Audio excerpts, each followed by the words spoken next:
Assalamualaikum warahmatullahi wabarakatuh, seluruh sebangsa dan setanah air. Jumpa lagi di channel Jagat Lup itu. Semoga dalam keadaan sehat, tak kurang satu apa, rahmah barokah salam Allah curahkan untuk kita semuanya. Duriah Syekh Nawawi Banten yang ada di luar Jawa. Beliau sengaja datang jauh-jauh untuk menemui Kiai Haji Imaduddin Usman Al-Bantani terkait dengan tesis Kiai Haji Imaduddin Usman Al-Bantani setelah beliau dari Duriah Syekh Nawawi menitipkan putranya untuk nyantri di daerah Banten. Memang diupayakan untuk ketemu dengan Kiai Haji Imaduddin Usman Al-Bantani sehingga diminta untuk memberikan pendapatnya, diwawancarai sehingga disampaikanlah beberapa poin terkait dengan dukungan Duriah Syekh Nawawi terhadap Kiai Haji Imaduddin Usman Al-Bantani. Ya tidak salah sih kalau sekelas putra Syekh Nawawi atau Duriahnya yang cerdas melihat kenyataan tulisan Kiai Haji Imaduddin, pemaparannya yang betul runut disandingkan dengan dalil-dalil baik Al-Quran maupun hadis Kanjeng Nabi, tidak lantas ngawur ya, hanya berdasarkan surah wal itifaduh, tidak hanya berdasarkan terkenal masyhur. Terkenal masyhur itu kan bisa saja dibuat, tapi kalau sudah dalil Quran, hadis, Nabi, sulit untuk dibantah. Contoh, Kanjeng Nabi ya, mempunyai putri Siti Fatimah, dinikahi Sayyidina Ali, mempunyai putra Hasan Husain, dan mempunyai cucu Zainal Abidin. Nah, ini kan jelas. Tidak seperti Wafi minta kitab sejaman, itu bodoh, santri bodoh itu. Itu sudah masyhur sahih berdasarkan dalil ada. Sahih, tidak ada masyhur. Ya. Dalil-dalilnya lengkap ada. Tapi kalau Ubaidillah dicari dalilnya mbok nganti jengking, ora bakal ketemu wafi ya. Jangan ngawur, santri ketone pinter li bodoh. Mosok Fatimah ya, Ali, Hasan Husain golek kitab sejaman, bodone pol kowe. Gitu. Nah, ini Duriah Syekh Nawawi ya datang jauh-jauh untuk ketemu Kiai Imaduddin Usman Al-Bantani dan berikan pernyataan dan dukungannya. Sekali lagi mohon maaf NKRI Hakamat Nusantara. Assalamualaikum warahmatullahi wabarakatuh. Saya tinggalkan anak, kemudian mampir ke Banten keluarga. Setelah mampir ke keluarga, ketemulah sama paman saya nama Kiai Rahmat. Kiai Rahmat. Jadi beliau ini paman saya yang memang aktif di organisasi, juga termasuk di lembaga pemerintahan. Seperti beliau pernah menjabat sebagai MUI Kabupaten Serang. Satu periode dengan Kiai Ma'ruf Amin, cuma Kiai di pusat, Ma'ruf Amin di pusat kan. Beliau di Kabupaten Serang. Cabang. Ya, cuman kalau di organisasi, ya, cuman sekarang di di MUI sudah habis masa jabatan MUI, kemudian diganti dengan yang lainnya. Yang masih sampai saat ini beliau sebagai mustasyar NU Serang, Kabupaten Serang. Berarti yang namanya Kiai Haji Raden Rahmatullah Fatoni ya? Ya, Fatoni itu bapaknya. Oh, Kiai Fatoni ini bapaknya. Oh. Jadi hubungan dengan siapa Ki Imaduddin Al-Bantani? Gimana jalurnya? Kalau jalur dari Ki Imaduddin itu ya dari Syekh Ciliwulung tadi. Oh, betul. Maka salah satu keluarga besar yang termasuk berdiam di tempat dekat dengan makam Ciliwulung, ya rombongan Kiai Imaduddin. Oh, betul. Nah, namanya di sana itu Kresek, nama kamu desa. Oh, Kresek. Ya. Yang kemarin untuk Ya, apa ini? Ya, dulu disebut desa, mungkin sekarang kecamatan. Sama dengan Tanara. Tanara itu dulu ya desa. Iya. Sekian puluh tahun kemudian otonomi jadilah kecamatan. kira begitu. Jadi Kresek itu kan kemarin belum lama ini diresmikan jadi kampung santri oleh Kiai Haji Ma'ruf Amin kan? Ya, betul. Oh, gitu. Ya sama dengan Haji Ma'ruf Amin, dia dari Kresek juga tuh. Oh Gitu. Tuh. Jadi memang ada beberapa. Nah kalau berbicara Haji Ma'ruf Amin, salah satu murid dari kakek saya, ya Haji Ma'ruf Amin ini. Masya Allah, iya. Beliau namanya Buya Soleh.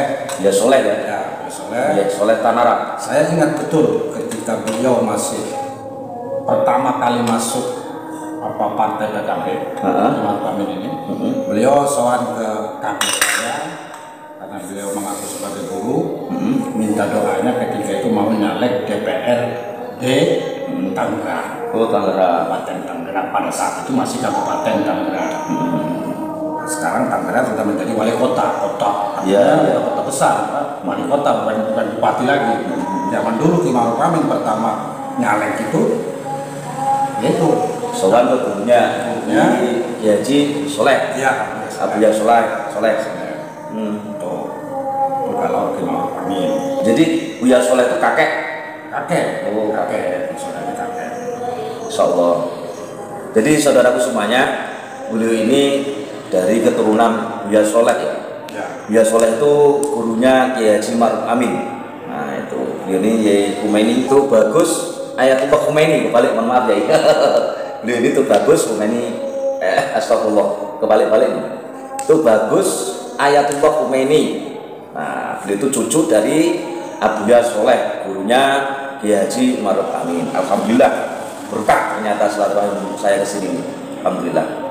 Nah, kembali ke mampirnya saya ke keluarga tadi. Jadi saya karena memperhatikan di beberapa media sosial ya lagi rame-ramenya tentang pengasapan. Katakanlah Imaduddin menjadi tokoh di sana dalam hal ini. Maka kemudian saya bertanya sama paman saya ini, Kiai Rohmat ini. Saya bilang, Wah, umumnya begitu manggilnya Wah di sana. Wah, apakah saya bisa ketemu langsung dengan beliau Kiai Imaduddin? Oh bisa, tapi ya gak usah sama Wah ini sudah tua. Udah sama anak saya, namanya Haji Sofwatuddin. Haji Sofwatuddin. Beliau kebetulan kenapa dekat dengan Imaduddin, dengan Ki Imad? Ternyata mertuanya beliau ini, mertuanya adik saya ini, adik sepupu saya, anaknya Pak Rahmat tadi, berarti adik sepupu nih, saudara sepupu saya ini, mertuanya punya pesantren dan Ki Imad itu masa MTS-nya di situ. Di mertuanya adik ipar saya, atau adik sepupu saya ini, atau anaknya Pak Rahmat ini. Oh gitu ya. Jadi Sofwatuddin mondok di situ ya, Ki Imaduddin tentu sudah tidak ada karena beda usia jauh. Nah begitu tahu bahwa dia ini putranya Kiai Rohmat, ya dia menantu. Itu kebetulan anak perempuannya tinggal satu, mbak-mbaknya yang tiga itu sudah menikah. Dan kebetulan suami-suami mbak-mbaknya ini bukan dari santri, dari pengusaha, sehingga ngambillah menantu terakhir tersebut sekaligus pewaris pesantren tersebut. Sampai saat ini pendidikannya ada MTS, ada aliyah. Oh iya. Itu salah satunya kenapa kemudian dekat dengan Sofwat ini. Kemudian saya telepon Sofwat ini karena jauh perjalanan saya dari rumahnya Pak Haji Rohmat menuju Sofwat ini jauh, sekitar kalau jarak tempuh pakai mobil ya satu jam segitu. Maka bisa telepon. Nah, dia kaget begitu saya ceritakan saya di Lempuyang nih. Lempuyang itu kan kampung nih. Saya pikir di Riau kan gitu. Ya, saya lagi di Lempuyang, ceritanya tadi lah. Saya habis mendaftarkan anak di Lempuyang, mampirlah ke sini. Nah, saya ingin bersilaturahim dengan Ki Imaduddin. Tadi saya sudah sampaikan ke Abahmu, dia manggilnya Abah ke Pak Haji Rohmat itu. Cuman Pak Haji Rohmat, Abahmu bilang ya sudah sama Sofwat aja gitu. Iya. Oh siap, dia bilang begitu, siap. Cuman kebetulan hari ini saya ada jadwal mau pelatihan.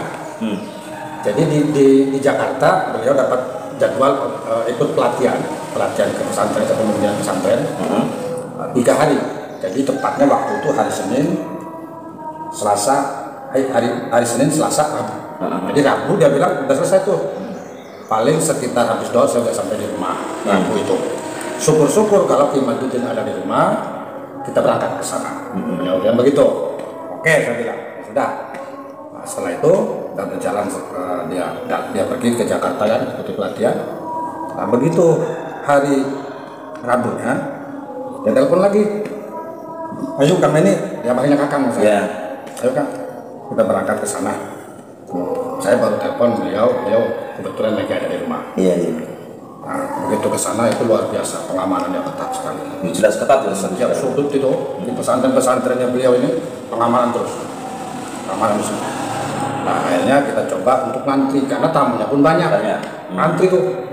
Begitu Sofat bilang, saya sudah janjian sama Kiai Muhajiddin. Nah, disampaikan, kita nggak perlu antri lagi, langsung masuk. Itulah kira-kira. Langsung masuk, ya ketemulah di sana. Saya tidak banyak bicara, saya hanya menyampaikan saya terima kasih saya sudah bisa bertemu dengan Kiai. Karena saya ini terus terang sudah lama di Riau, sejak tahun 2006. Kaget beliau, wah 18 tahun juga nih. Ya saya bilang saya ini mungkin salah satu dari keluarga besar pesantren Banten yang kemudian menurut saya mungkin saya ini kurang begitu dibutuhkan. Nah, di sana ketika jumpa itu pernah beliau Imaduddin itu pernah ngomong apa saja gitu. Artinya tentang polemik nasab ini beliau pas melakukan penelitian itu awalnya dari mana gitu? Ya, yang pertama beliau itu kan melihat semacam kekesalan terhadap mereka yang karena membanggakan dirinya Habib itu, tapi dengan sikapnya yang anarkis, dengan sikap akhlaknya buruk. Itulah yang kemudian beliau yang mendasari kepengen menggali itu gitu. Maka membuat tesis seperti itu. Dari situlah beliau memulai. Sebetulnya di situ. Jadi bukan persoalan beliau ini tidak senang dengan Habibnya. Bukan itunya. Tapi penelitian. Nah, beliau melihat sikap kok begini. Mestinya keturunan mengaku dirinya cucu Nabi itu akhlaknya mulia. Betul. Menampakkan akhlak yang mulia. Bukan kemudian menunjukkan kebrutalan. Ini yang ingin beliau sampaikan. Jadi artinya kan yang jelas nutfatul nubuwah itu kan tetap suci kan gitu. Ya, betul. Tetap dijaga Allah. Nah, saya nggak lama. Paling 20 menit lah saya. Karena banyak tamuan. Di samping saya juga terlalu nggak ngikuti aturan, artinya harusnya antri nih. Ya kan, saya menduduk saja. Artinya salah saja gitu ya. Jadi saya menyadari itu, makanya sudah saya nggak bisa lama-lama kan. Dan saya juga menyadari bahwa beliau ini orang penting. Artinya ya namanya orang penting ini nggak bisa lama-lama. Iya betul. Karena banyak yang nanti. Nah gitulah kira-kira. Jadi hanya 20 menit saya bisa ngobrol dengan beliau, kemudian saya pamitan. Kalau secara pribadi memang suka, karena kita kan artinya kan membela, artinya tuh pengen mengetahui sebuah kebenaran. Ya siap kan untuk membentengi Imaduddin kan gitu. Ya begini, saya bukan berbicara hari ini sebetulnya. Artinya kalau berbicara akhlak itu tentu dari dulu. Saya dulu pernah di pesantren, pernah bertemu dengan Habib. Jadi ketika itu pas waktu sholat, santri-santri pada ngomong, itu Habib kok nggak sholat? Oh gitu, kan gitu. Begitu ditanya sama santri, Habib sholat. Saya itu Habib, keturunan Nabi. Oh gitu, masya Allah. Nggak perlu sholat. Nggak perlu sholat. Dia menyampaikan begitu ketika itu. Dulu waktu saya di pesantren. Itu sekitar tahun berapa? Saya marah betul itu. Tahun berapa itu? Sekitar tahun 98. Oh 98. Tahun 98. Saya langsung tegur Habib. Namanya Habib Akhdar. Habib Akhdar. Yang kebetulan nama aslinya pokoknya disebut Akhdar begitu. Iya. Mudar pokoknya Akhdar ya. Lah, saya tegur langsung. Sampean itu katanya Habib. Tapi sampean ketika ditegur sama santri berkaitan dengan sholat, kok Anda menyampaikan kesesatan sama santri? Anda sesat kalau menyampaikan begitu. Rasulullah tidak mengajarkan begitu. Jadi sebetulnya ketika Imaduddin melakukan tesis seperti ini, saya sebetulnya bangga gitu. Mungkin kalau saya waktu itu mampu kayak Imaduddin, mungkin saya juga begitu. Melakukan hal yang sama. Cuma saya tidak punya kemampuan, mampunya hanya sekedar tadi agak marah sedikit, negor gitu aja. Mungkin kalau kemampuan saya, keilmuannya seperti Imaduddin, barangkali saya melakukan hal yang sama. Jadi saya bener nggak ini? begitu. Cuman ya karena saya tidak punya kemampuan itu, ya sudah. Dan ada sedikit pengetahuan, saya sampaikan ke dia, dan tegur dia, udah mesti jadi Habib tuh bilang, mau jadi Habib percuma. Saya ini cucunya Buya Soleh, saya sampaikan begitu. Iya betul. Dia tahu mau Buya Soleh, dia tahu. Makanya dia nggak berani. Kalau dia tahu bukan cucunya Buya Soleh ya, ngamuk mungkin ngamuk. Atau bisa jadi ngambil kawan-kawan yang lainnya. Iya. Begitu. Nah ini jadi ya saya sangat setuju sekali dengan adanya seperti ini. Gitu. Terus yang paling penting begitu saya pulang. Jadi ketika itu saya mau pamitan ke sini nih. Mau pamitan ke Riau, kembali ke Riau. Jadi saya pamitan ke Kiai Rohmat. Kiai Rohmat menyampaikan, Kang Haji ini sudah mau tes DNA, tinggal menunggu, gitu kan? Iya. Kapan saya bilang? Insya Allah besok hari Rabu. Wah, pas saya pulang saya bilang, ya sudah. Pokoknya kalau jadi tes DNA nanti Kang Haji informasikan. Wah, kasih informasi. Iya. Rupanya benar tes DNA kemarin hari Rabu, baru 2 hari yang lalu. Iya. Yang Jumat kan? Baru 2 hari yang lalu beliau tes DNA. Lalu beliau menyampaikan, Insya Allah sebulan setelah sebulan Akan muncul hasilnya. Kan gitu. Kalau G1 berarti sudah jelas jadi yang Rasulullah. Dan beliau menyampaikan dalam J, ya kan, J1 itu beliau menyampaikan bahwa yang dari Bang Lawi itu kan, berdasarkan ahli itu yang sudah mengetes tes DNA hasilnya G. Gitu. Iya. Jadi ya saya nggak tahu lah, sebetulnya bagi saya sih ya orang yang pas-pasan kayak gini ya barangkali sebetulnya mah mengaku-ngaku. Iya, betul. Ketul. Tetapi kita juga perlu bersandar kepada mereka. Iya, betul. Nah kan begitu, kita perlu bersandar kepada mereka. Tetapi bagaimana supaya mereka itu bangga punya cucu seperti saya? Ini misal. Iya. Jadi kalau cuma sekedar kita membanggakan mereka, jangan-jangan mereka tidak bangga dengan kita, ini repot nih. Bikin malu malah. Ya kan gitu. Iya, betul. Jadi itu yang saya maksud bahwa sebetulnya sekelas saya nggak pantas membanggakan beliau. Ya kan gitu. Betul. Tetapi ya barangkali dengan adanya tesis di ini ya saya juga ikut berbicara, walaupun sebetulnya ya tidak berarti sekali pembicaraan saya ini kan ya untuk kita kalangan kecil aja nih, lingkup kecil saja lah ya. Untuk yang lain-lainnya adalah beliau itu yang punya kapasitasnya kita yang punya kapasitas. Insya Allah bulan depan pasti beliau masih akan menyampaikan lagi hasilnya Pak. DNA ya. Misalnya DNA setelah itu kan nanti pasti beliau sampaikan ke saya, Kiai Rohmat.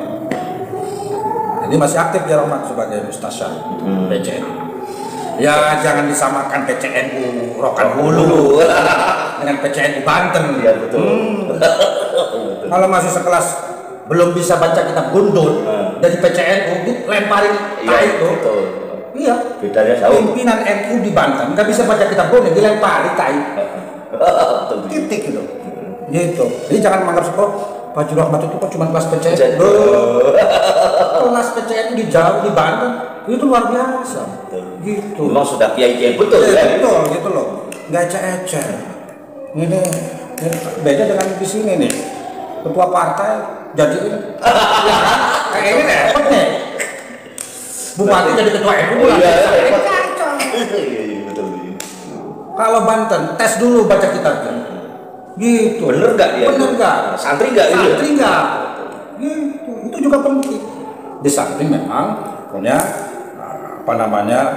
pendidikan di dalam memimpin, dalam kepemimpinan berorganisasi itu penting. Tapi bahan dasarnya ilmu baca kitab kuning itu menjadi pokok. Titik.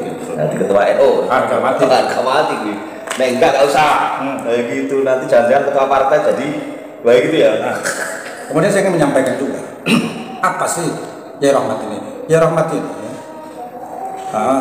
satu barisan, satu tim dengan Ki Ma'ruf Amin dalam hal haul Syekh Nawawi. Jadi haul Syekh Nawawi itu, Syekh Nawawi Tanah, setiap tahun yaitu tepatnya di akhir Syawal, di akhir tanggal Syawal akhir itu haul beliau Syekh Nawawi. Itu Ki Ma'ruf Amin sebagai panitia tetap. Panitia pelaksananya adalah Kiai Rohmat. Itu Pak atau apa? Wak saya, Wak Haji Rohmat tadi. Artinya Kiai Rohmat dengan Ki Ma'ruf ini satu paket. Termasuk ketika Ki Ma'ruf di MUI, cuma di pusat beliau Kiai Rohmat di kabupaten MUI, ketua MUI. termasuk di NU.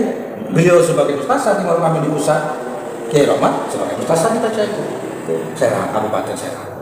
Ini jadi ada keterkaitan antara Kiai Rahmat dengan Haji Ma'ruf Amin. Satu